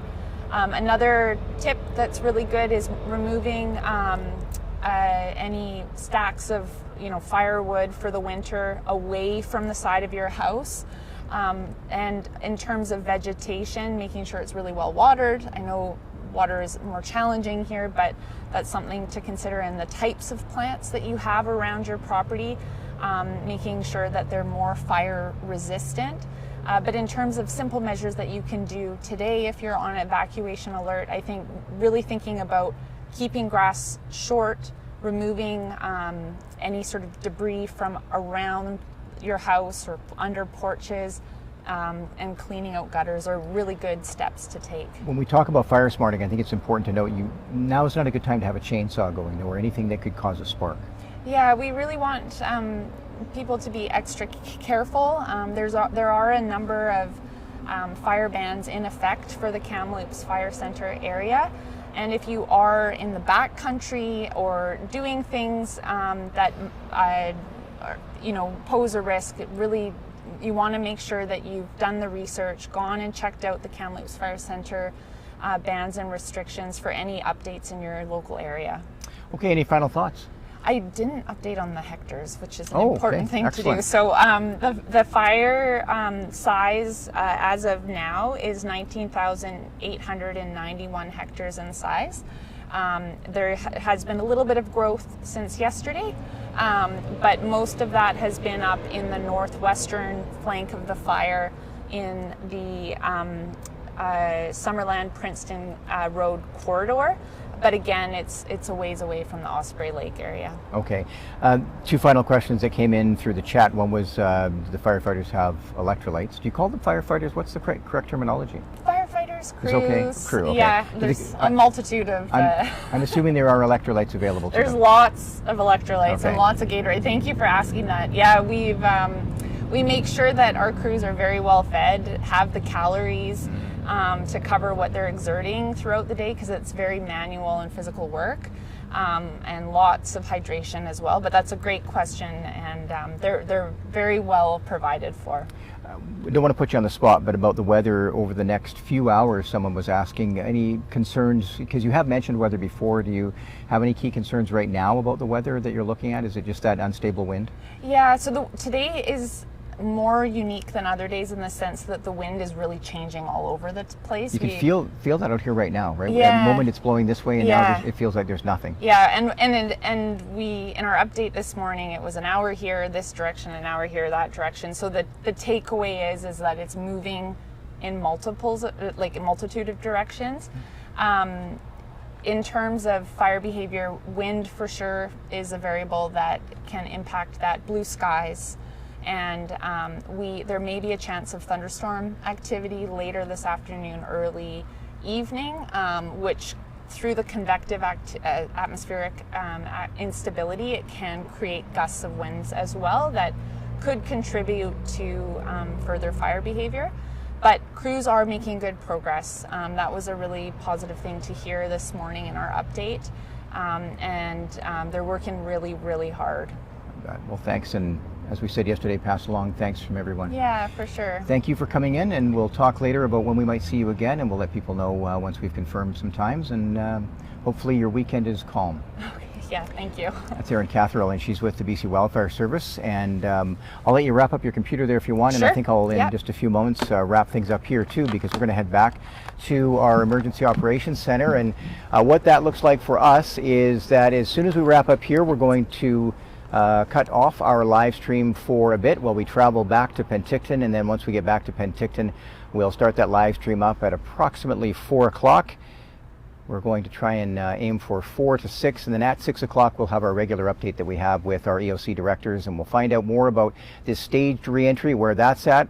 One final thought: if you are within the area that has now been downgraded from an order to alert, a reminder that that area is east of Highway 97. It's the Trout Creek area, only on the east side, and anyone who is going into that area who lives there can check in at the school, Trout Creek Elementary School, right up until 6 o'clock. There are some kits there that have been provided by the Salvation Army, and you can get one of those in case there is anything in your house that you might need to clean up. There's that element of it, but you can also talk to some of your local mayor and council members who are there. We heard earlier from Deputy Mayor Traynor, and of course Mayor Holmes is there, and they broke the news here on the air that the bears are in the area with everyone out. The bears have moved in and some other wildlife, so be aware of that, and another good reminder why you should keep that garbage away from your backyard or front yard or wherever it is, but in your garage or somewhere safe. Probably a lot of other animals cruising around there too, so keep that in mind. And then back to that staged re-entry, we'll have more details on that as soon as they become available. And for the opening of Trout Creek right now, if you are driving on the highway, remember it's open between 7 a.m. and 7 p.m. with no stopping. It's through only, of course, Trout Creek is open, but if you don't live in that area, it would be great if you could just let the residents settle in and not wander through the neighborhood. Certainly not going down there to just look around right at this point anyway. And we'll take a break now. We'll pause this live stream. Right now it's just about 2:30, and we'll be back at 4 o'clock from the Regional Emergency Operations Center. I want to thank Aaron Cathro for joining us, and Tracy Hughes, and also our technical operator Chris behind the camera for pulling this all together on short notice, and the crew back at the Emergency Operations Center who are working diligently to keep the plans moving and the information moving as well. We'll continue a little bit later on. Thank you so much for joining us today.